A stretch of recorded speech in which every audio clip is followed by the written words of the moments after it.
I was looking for my phone charger in James's bag when I found it. A marriage certificate, neatly folded at the bottom, tucked under his gym clothes. My fingers froze mid-search, like they knew before my brain did that whatever I was touching wasn't meant for me to find. I pulled it out slowly, unfolded it with hands that suddenly felt numb, and stared at the names: James Mitchell Lawrence and Alice Rebecca Wong. The date made my stomach drop. Exactly 2 years ago, right around the time he first asked me to help with his student loans because he was drowning in debt. I sat there on our bedroom floor, surrounded by credit card statements and loan bills I'd been paying religiously from my own pocket. Bills that had eaten away at my savings, my business opportunity fund, my future. My eyes kept scanning the document, hoping the words would rearrange themselves into something that made sense. Something that didn't mean my entire relationship was a lie. That's when his phone buzzed on the nightstand. I glanced over, seeing Alice Hart light up the screen. Without thinking, I reached for it and answered. "Hey, baby, don't forget to pick up milk on your way home," a woman's voice said. Casual, comfortable, intimate. There was a pause. "Who is this?" she asked, her tone shifting. I took a deep breath, surprising myself with how steady my voice was. "Just the girl who's been paying your husband's bills for the past 2 years, I said. "But don't worry, that ends today." Update. Guys, you won't believe how long it took me to pull myself together and write this part of the story. When I found that marriage certificate, my heart literally stopped. I was sitting on the floor staring at those names, and all I could think was, how could I have been so blind? Thank you so much for your support in the comments. It really keeps me going. What would you do if you found something like that in your partner's stuff? The silence on the other end stretched for what felt like forever before I heard a sharp intake of breath. I hung up before she could respond. My hands should have been shaking. I should have been screaming, crying, throwing things. Instead, I felt oddly calm as I methodically took photos of the marriage certificate, opened my journal, and began documenting every payment I'd made for James over the past 2 years. The loans, the rent contributions, the expensive watch I'd bought him for Christmas while eating ramen for a month to afford it. Looking back, I should have seen the signs. They were all there, waving red flags in front of me while I deliberately looked the other way. I met James 4 years ago at a floral exhibition where I was showcasing arrangements from the online flower business I run with my sister. He approached my booth with this confident smile that made my knees weak, picked up a single rose from my display, and handed it back to me with a theatrical bow. "A true artist should own one of her masterpieces," he'd said. Not just a florist, but an artist. I was hooked from that moment, the handsome law student who saw beyond my practical career choice to the creativity beneath. We exchanged numbers, and within a month, we were inseparable. 2 years into our relationship, he confessed that he was struggling with massive student debt from law school. I still remember how he looked that night. Disheveled, eyes red-rimmed, loan statements spread across my dining table. He hadn't been able to make payments for months, he said. He was afraid of losing everything he'd worked for. "I've never felt about anyone the way I feel about you," he told me, reaching for my hand across the table. "I just need some help getting back on my feet. Once I pass the bar, I'll make it all up to you." I believed him. God, I believed every word.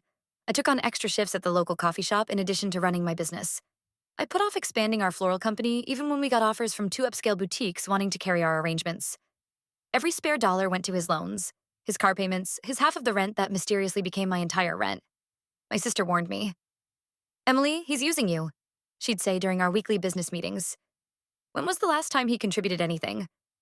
I defended him fiercely. "He's studying for the bar exam, Sarah. This is temporary. He'll be a lawyer soon, and then we'll be set. We're building our future together." The red flags kept coming, and I kept ignoring them. He never introduced me to his friends. His work trips always fell on weekends. In 4 years, I'd never once been to his place.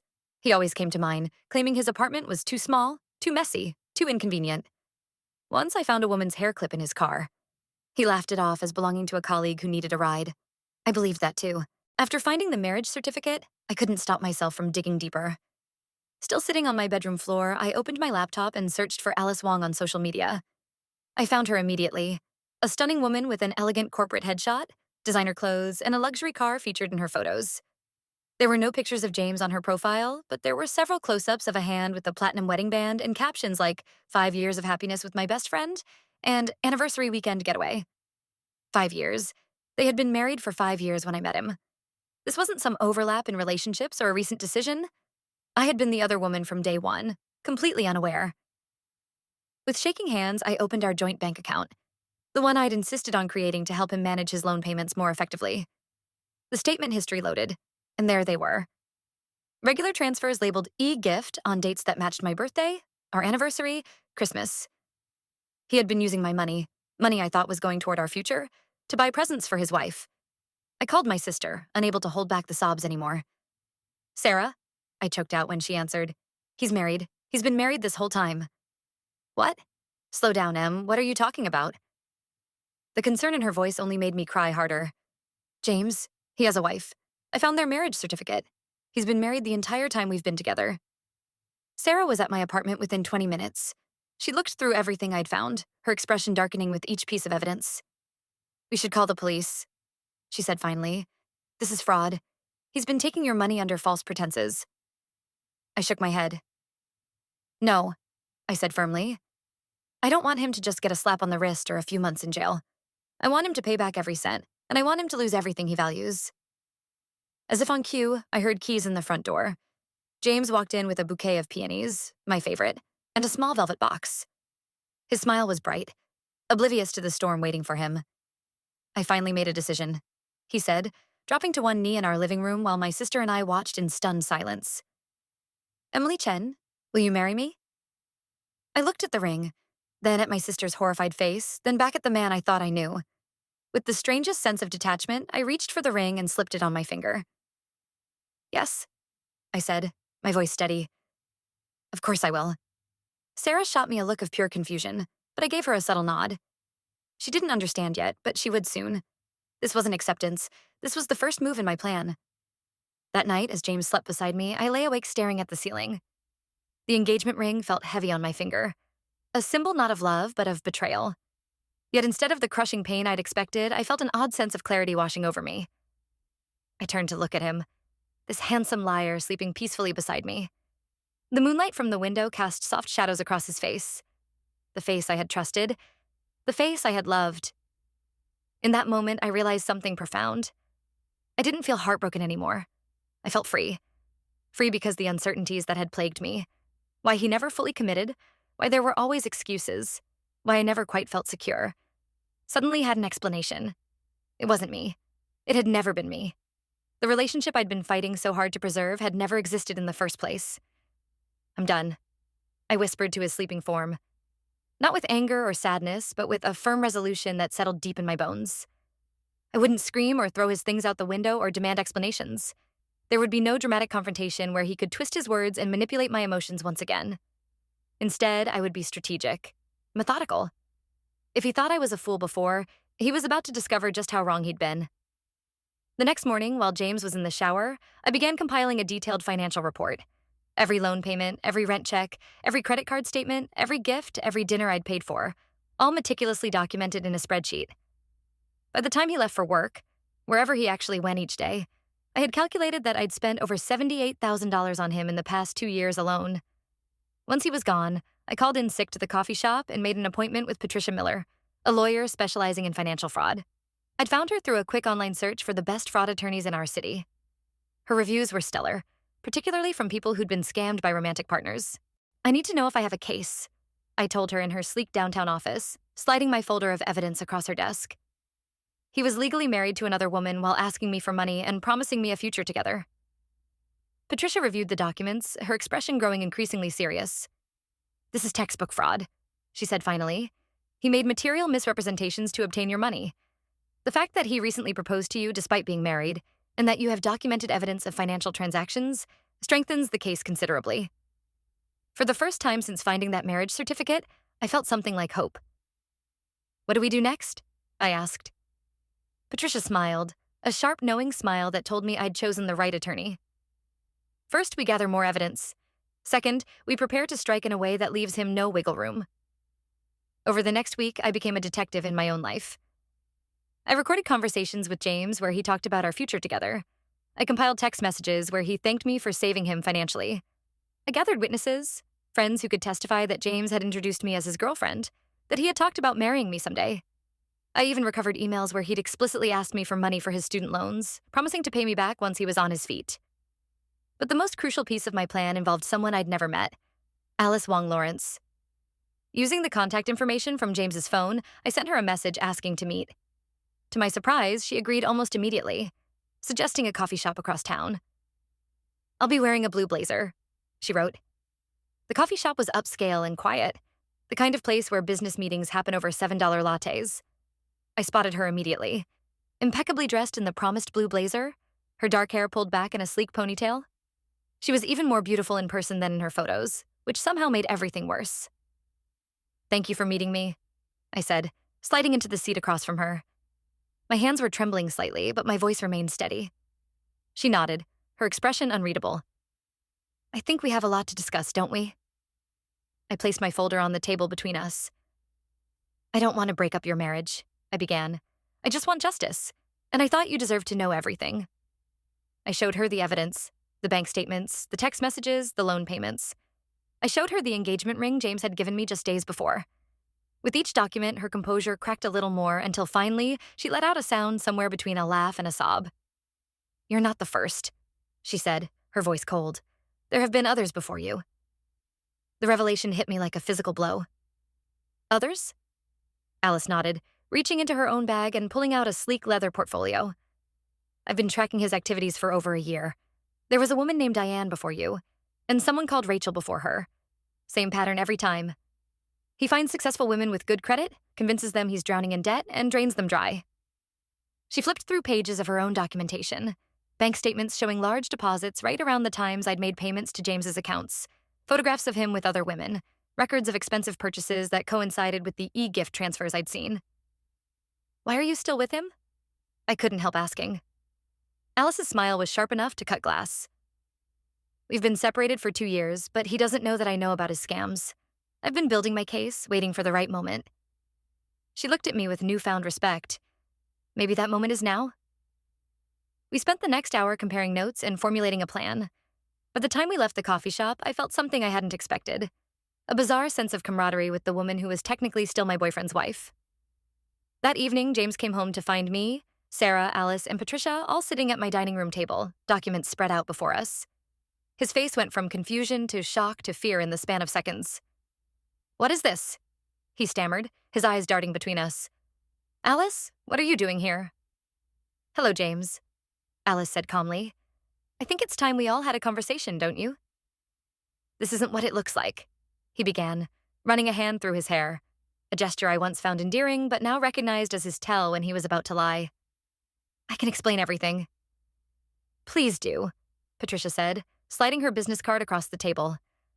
"I'm Patricia Miller, Ms. Chen's attorney, and I'd be fascinated to hear your explanation for defrauding my client out of $78,452 while being legally married to Ms. Wong."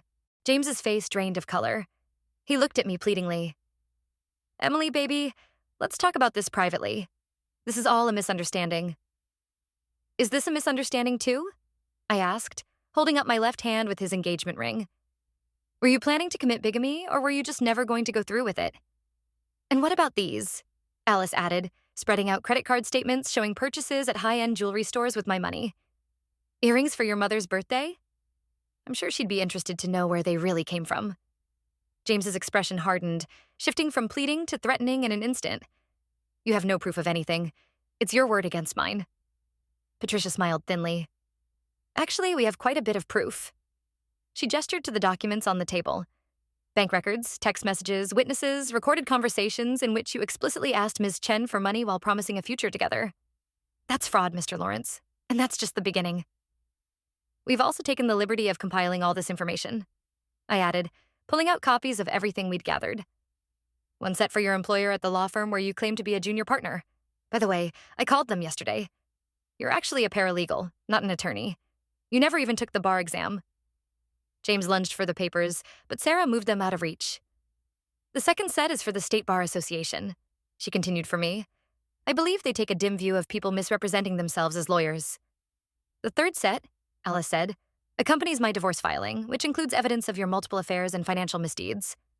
She slid a document toward him. "You've been served, by the way." "And this," I finished, pushing a formal-looking document across the table, "is a civil suit for the full amount you've taken from me, plus damages. You have 30 days to respond." James's face contorted with rage. "You think you can corner me like this?" he snarled. This is entrapment. I'll countersue all of you. On what grounds? Patricia asked mildly. For catching you in a fraud? For documenting your own words and actions? Please go ahead. Discovery would be fascinating. He turned to me, his voice suddenly soft, pleading. Emily, we can work this out. I love you. The last 2 years haven't been fake. I was going to leave her, I swear.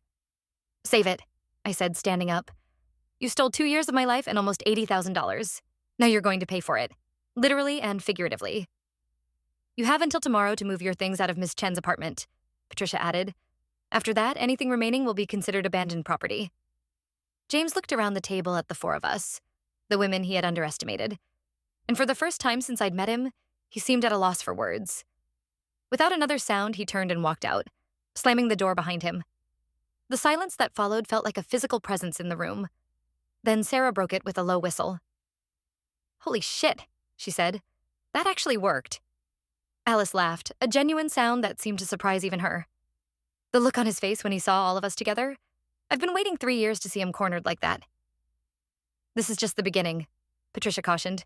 He won't go down without a fight, but we've got him on the ropes and that's a good start. I sank back into my chair, the adrenaline that had been carrying me suddenly draining away. I can't believe I fell for it, I murmured. For him. For all of it. Sarah put her arm around my shoulders. You weren't stupid, she said firmly. You were kind. There's a difference. And now you're smart and kind, Alice added. That's a powerful combination. The next morning, I woke up to find most of James's things gone. He must have come back during the night while I was sleeping at Sarah's. He left the engagement ring on the nightstand with a note. You'll regret this. I photographed it as additional evidence and sent it to Patricia. Over the following weeks, things moved more quickly than I expected. James hired an attorney who made noises about fighting the case. But once confronted with the mountain of evidence we had accumulated, they quickly moved toward settlement talks. His law firm placed him on administrative leave pending an investigation. The State Bar Association opened an inquiry into his misrepresentation. And Alice's divorce proceedings advanced with surprising speed, given the circumstances. James's attorney reached out to Patricia with an initial settlement offer. $20,000 to be paid over 5 years. Patricia laughed and countered with our full demand. $78,452 plus $50,000 in punitive damages, to be secured by a lien on any property he owned or would acquire. He doesn't have that kind of money, his lawyer protested. Then he shouldn't have taken it from my client, Patricia responded. We have evidence he's defrauded at least 2 other women. We're prepared to take this to trial, where all those details will become public record. I suspect your client would prefer to avoid that. 3 days later, they returned with a better offer. Full repayment plus $25,000 in damages, secured by a lien on his portion of the house he owned with Alice. We accepted, with the condition that he would make a formal apology and admission of wrongdoing as part of the settlement. James fought that last part hard, but in the end, his desire to keep the details private outweighed his pride. I sat in Patricia's office as he read a prepared statement admitting to defrauding me and others, acknowledging his misrepresentations, and agreeing to repay everything he had taken. His voice shook with suppressed rage as he read the words, but I felt nothing watching him. No anger, no vindication, not even satisfaction. Just a deep sense of closure. When it was over, he looked at me one last time. I did care about you, he said quietly. I met his gaze steadily. No, I replied. You cared about what I could give you. There's a difference. As he left the office, I realized it was the last time I would ever have to see him. The thought filled me with nothing but relief. It's been 18 months since that day. James made the first 6 payments on time, then tried to default. Patricia immediately moved to enforce the lien on his property, and he quickly caught up. I've received about 1/3 of what he owes me so far. Alice's divorce was finalized 9 months ago. She got the house and most of their assets, partly due to the evidence we compiled together. James was eventually fired from the law firm after their internal investigation confirmed he had been misrepresenting his credentials. As for me, the business my sister and I run has expanded beyond our wildest dreams. With the money from the settlement payments, we opened a second store in the trendy part of downtown and launched a line of eco-friendly floral arrangements that caught the attention of several local celebrities. Last month, a national magazine featured our work, and orders have been pouring in ever since. I've been in therapy, learning to recognize the patterns that led me to trust someone like James. The childhood need for validation, the tendency to give too much of myself, the belief that love means sacrifice. I'm dating again, cautiously and on my own terms. No one moves in with me now. No one has access to my bank accounts. And I've become very, very good at spotting inconsistencies in people's stories. The money that once went to James's fake student loans now goes into my retirement account and a fund for a home of my own, one where every part of it will truly be mine. Sometimes people ask if I regret not seeing the signs sooner, if I'm angry about the time I lost. The truth is, I'm grateful for the lesson. It cost me 2 years and a lot of money, but it taught me something invaluable: to trust my instincts, to demand reciprocity, and to know that my worth isn't determined by how much I can give to someone else. I don't pay other people's debts anymore, but I'm endlessly thankful for the debt that ultimately set me free. Some people never change, but I did. And that's all that matters. Have you ever had a similar experience? What would you have done in my place? Final update. Whew. That's it, I'm done. Writing this story was like riding a roller coaster. Tears, rage, and finally that feeling of being truly free. Honestly, I stayed up half the night to make the ending perfect because you guys deserve to know how it all turned out. When James walked out of my life, it was like I was reborn. But this lesson? It's with me forever. Huge thanks to everyone who commented. Your stories and support are absolutely incredible. Now, here's a question you can't dodge. What would you have done in my shoes, finding out the person you love was deceiving you? Spill it, I'm all ears.